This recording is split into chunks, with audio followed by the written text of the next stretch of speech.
We're here at the Niagara Power Station to see how hydroelectricity is generated. This station harnessed the power of Niagara Falls and turned into electricity. They ran for 100 years, from 1905 to 2005. This is the diagram they have of kind of how it works. So there's the power station above, and basically, if you come around the side here, you can see a cross section. Water would come in the front of the station, go through there, it would fall down the pipes here, which would spin the turbine, which would make this part spin, which would make the generator spin. That's these blue things here. And that's what basically would create the electricity. Once the water was done spinning the turbines, it would come out here and go through the tunnel back to the river. So it was constantly renewable because it was just the water flowing through. They'd take it and they'd put it back. Make sense? At full capacity, we could produce 120,000 horsepower. That's enough to power over 30,000 ovens at the same time. The point is, people who worked here were working around some incredible power. The power was constantly flowing out of the station and into the main power grid to power real factories and homes. These huge blue things are generators. They produce electricity through electromagnetic induction, which is basically magnets moving around a coil wire to make an electrical current.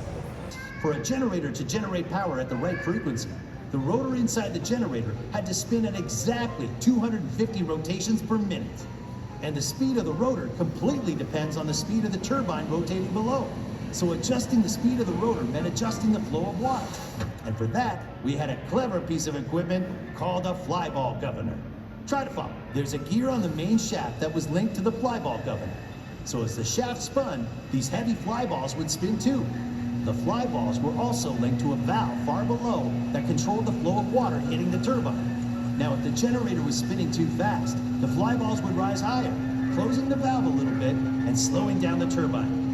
If things were spinning too slow, the balls would droop down a little, opening the valve and speeding up the turbine. They used these devices to control the speed of the generators.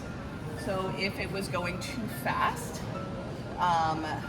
these levers here, which you can't move at all, but as it's spinning, the rotational force pushes them out. And once it hits the side here, that's when they know it's going too fast and they need to slow it down. This is called an exciter.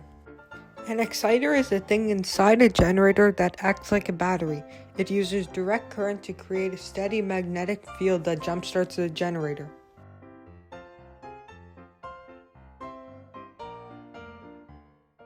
Ready for your training.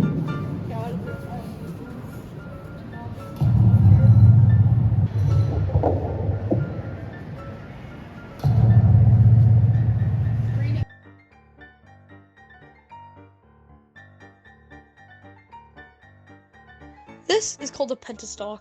They carry water from the forebay down to the turbines. The pentastalks control the amount of water that enters the plant.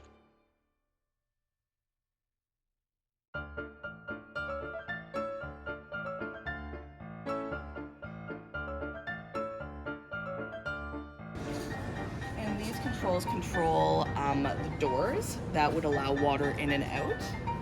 So this wasn't a time measurement, it actually measured inches and feet so that you could see kind of how much water you were letting in through the doors. Look, Uvain, that's an emergency brake. If the water was going too fast, they could turn this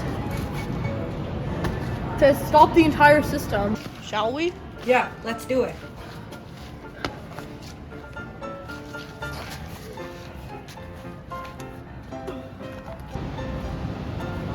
So originally this was the whole length of the building, and there were all these arches all the way along.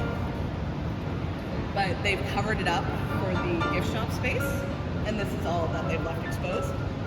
The water would come in these arches, which were meant to be underwater, so that nothing else would come in.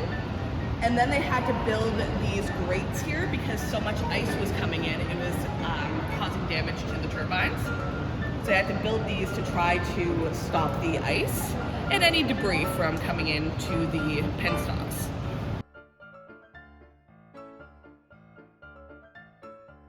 We're in a glass elevator that's going to take us down 180 feet from the inside of the power station.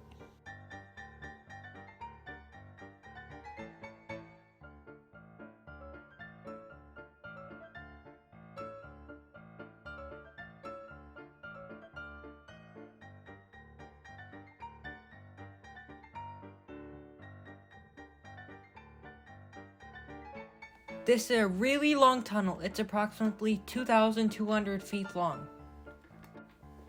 The water used in the power station was safely expelled back into the Niagara River using this tunnel.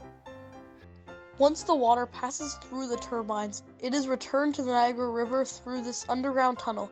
The tunnel was constructed with very gradual turns and slopes so that water erosion wouldn't damage the structure. And it was used for 100 years without ever needing to be repaired.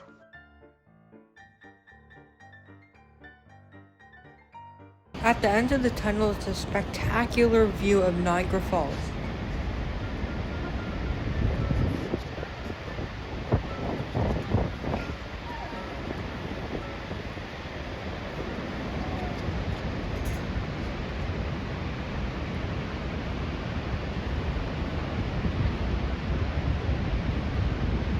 This is the American side of Niagara Falls, and there's the Rainbow Bridge.